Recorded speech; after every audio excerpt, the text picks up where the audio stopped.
Hi అండి, నమస్తే. Welcome to Nirmala's home kitchen. ఈ రోజు మన కిచెన్ లో సూపర్ హెల్దీగా లడ్డు ప్రిపరేషన్ ని చూపించబోతున్నాను.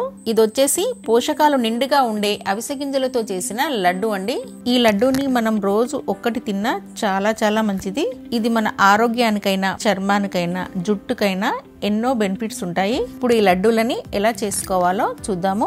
ముందుగా స్టవ్ ఆన్ చేసి ప్యాన్ పెట్టుకొని ఇందులోకి 1/2 kg అవిసె గింజలను వేసుకొని బాగా వేపండి. ఇవి వేపేటప్పుడు మంటని లో ఫ్లేమ్ లో పెట్టి ఇలా కలుపుతూ బాగా వేపాలి. అవిసె గింజలు మాడిపోతే లడ్డు రుచి కాస్త చేదొస్తుంది కాబట్టి ఇవి మాడకుండా ఇలాగే కలుపుతూ బాగా వేపండి. ఈ అవిసె గింజల్లో న్యూట్రిషన్స్ అయినా, ఫైబర్ అయినా, ప్రోటీన్ అయినా చాలా ఎక్కువ ఉంటుంది కాబట్టి అవిసె గింజలతో చేసిన లడ్డుని రోజుకు ఒకటి తిన్నా చాలా చాలా మంచిది.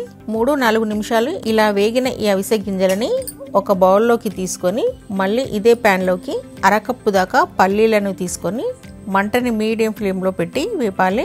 మనం అన్ని కూడా సేమ్ కప్పు కొలతతో తీసుకుంటే చాలా ఈజీ అవుతుంది. అలాగే మనం ఓన్లీ అవిసె గింజలతోనే లడ్డూని చేస్తే రుచి అంత బాగోదు కాబట్టి ఇలా కొంచెం పల్లీలను కానీ, నువ్వులను కానీ తీసుకొని చేస్తే ఆరోగ్యంతో పాటు కమ్మగా ఉంటాయి.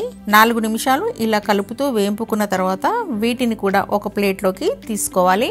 ఇప్పుడు మళ్ళీ ప్యాన్ లోకి 1 కప్పు దాకా ఎండు కొబ్బరి ముక్కలను వేసి వీటిని కూడా చిన్న మంట పైన మాడకుండా వేయించుకోవాలి. ఇలా వేగిన వీటిని ఒక ప్లేట్ లోకి తీసుకొని మళ్ళీ ఇదే ప్యాన్ లోకి 1/2 కప్పు నువ్వులను వేసి దోరగా వేపండి. నువ్వుల్లో కూడా పోషకాలు చాలా ఉంటాయి.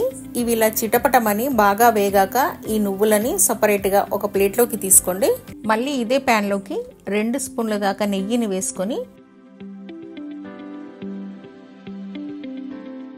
నెయ్యి బాగా కరిగిన తర్వాత ఇందులోకి 1/2 కప్పు గోధుమ పిండిని వేసుకొని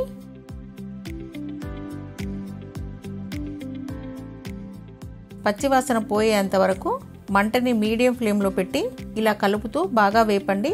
మనం తీసుకున్న 1 కప్పు ఫ్లాక్స్ సీడ్స్ కి ఇక్కడ నేను 1/2 కప్పు పల్లీలను, 1/2 కప్పు గోధుమ పిండిని, మరో 1/2 కప్పు ఎండు కొబ్బరిని తీసుకున్నాను. ఈ క్వాంటిటీ వైజ్ గా చేస్తే టేస్ట్ చాలా చాలా బాగుంటుంది. ఈ గోధుమ పిండి బాగా ఫ్రై అయిందంటే మంచి వాసన వస్తుంది.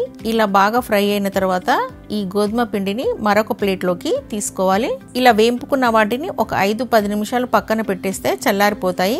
ఇవన్నీ కూడా బాగా చల్లారాక మిక్సీ జార్ లోకి మనం ముందుగా వేపిన అవిసె గింజలను వేసుకొని గ్రైండ్ చేసుకోవాలి. ఈ అవిసె గింజల పొడిని బరకగా కాకుండా ఇలా మెత్తగా గ్రైండ్ చేసి తీసుకోండి.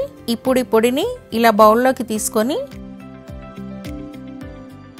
మళ్ళీ మిక్సీ జార్లోకి కొబ్బరి ముక్కలను వేసి గ్రైండ్ చేసుకోవాలి. ఇలా గ్రైండ్ చేసుకున్న ఈ కొబ్బరి పొడిని కూడా అవిసె గింజల పొడిలో వేసుకున్నాక మళ్ళీ ఇదే మిక్సీ జార్లోకి మనం వేపిన పల్లీలను కూడా వేసి గ్రైండ్ చేయండి. ఇలా ఒకసారి గ్రైండ్ చేశాక ఇందులోకి 1 కప్పు తురిమిన బెల్లాన్ని తీసుకొని గ్రైండ్ చేసుకోవాలి. ఇలా బెల్లాన్ని పల్లీలతో పాటు గ్రైండ్ చేయడం వలన బెల్లం చక్కగా గ్రైండ్ అయిపోయి ఇలా మెత్తగా ఈ లడ్డూలు చేయడానికి ఈజీగా ఉంటుంది.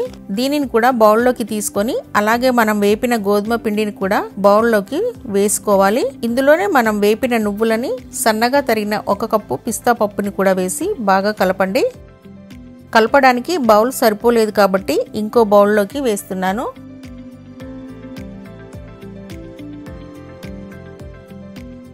ఇలా అంతా బాగా కలపాలి. ఇలా కలిపిన తర్వాత ఇందులోకి 2 టేబుల్ స్పూన్ల దాకా కరిగించిన నెయ్యిని వేస్తున్నాను. ఇలా నెయ్యి వేయడం వలన లడ్డు చాలా బాగుంటుంది. లడ్డు చుట్టడం కూడా చాలా ఈజీ అవుతుంది.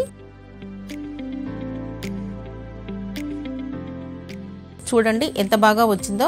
ఇలాగా మిగతా అంతా కూడా లడ్డూలని చుట్టి తీసుకోవడమే. ఈ లడ్డు చేయడానికి మొత్తం కూడా ఒక 2-3 టేబుల్ స్పూన్ల కంటే ఎక్కువ నెయ్యి కూడా పట్టదు. ఎందుకంటే మనం ఇందులో పల్లీలను, అవిసె గింజలను గ్రైండ్ చేసి తీసుకున్నాము కాబట్టి అవి నేచురల్ గానే కొంచెం జిగురుగా, ఆయిల్ గా ఉంటాయి కాబట్టి తక్కువ నెయ్యితోనే కమ్మని ఈ హెల్దీ లడ్డూలని తయారు చేసుకోవచ్చు. ఈ లడ్డూలని మనం 15 నుంచి 20 రోజుల వరకు స్టోర్ చేసుకోవచ్చు. చూసారు కదా, కమ్మని ఈ సూపర్ హెల్దీ లడ్డు మీకు నచ్చితే లైక్ చేయండి, మీ ఫ్రెండ్స్ కి, మీ ఫ్యామిలీ మెంబర్స్ కి షేర్ చేయండి. మరిన్ని రెసిపీస్ కోసం నిర్మలాస్ హోమ్ కిచెన్ ని సబ్స్క్రైబ్ చేయడము అస్సలు మర్చిపోకండి.